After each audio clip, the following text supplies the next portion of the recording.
Бүгінгі таңда жемқорлық мәселесі тек Қазақстанда ғана емес, әлемнің басқа да елдері үшін аса өзекті мәселе болып табылады. Сыбайлас жемқорлық ұлттық шектеулерді білмейді. Жемқорлық мемлекеттің, қоғамның дамуына тежеу болатын, болашағына кесерін тигізетін індет. Оның тамырына түбегейлі балта шаппайынша мемлекетте тұрақты өсу өркендеу болмайды. Қазақстан Республикасының сыбайлас жемқорлыққа қарсы күрес туралы заңы 1998 жылдың 2 шілдесінде алғашқы рет қабылданып, кейін 2 рет 2010 жылдың 29 желтоқсанында және 2015 жылдың 20 қарашасында өзгерістер мен толықтырулар енгізілді.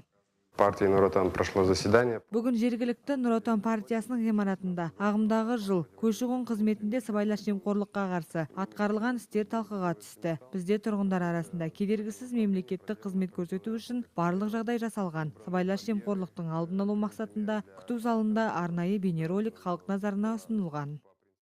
Нұр Отан партиясының кезекті қоғамдық кеңесінде 2018 жылы көші-қон қызметінде атқарылған жұмыстар талқыға түсті. Жергілікті көші-қон қызметі азаматтардың кедергісіз мемлекеттік қызмет алуы бағытында жүйелі жұмыс жасауда. Бұл жерде қала тұрғындарына мемлекеттік қызметшілермен бетпе-бет сөйлесуге де мүмкіндік жасалған.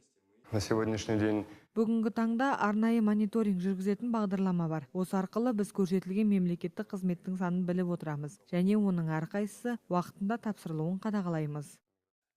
Жыл басынан бері Теміртау көші-қон қызметінің қызметкерлері арасында сыбайлас жемқорлыққа қарсы заңнаманы бұзу фактісі тіркелмеген. Кездесуде қонақтар көші-қон қызметінде атқарылған жұмыстардың жағымды және жағымсыз жақтарын талқылады. было еще предложение. Жиында жергілікті көші-қон қызметінің өзіне тиесілі сайт ашу ұсынылды. Бұл сайтта қала тұрғындары өздеріне қажетті сауалдарға жауап ала алады және кез келген заңдағы өзгерістерден хабардар болады және сенім телефонын орнатуда ұсынылды. Біз бұл ұсыныстарды назардан тыс қалдырмауға уәде етеміз.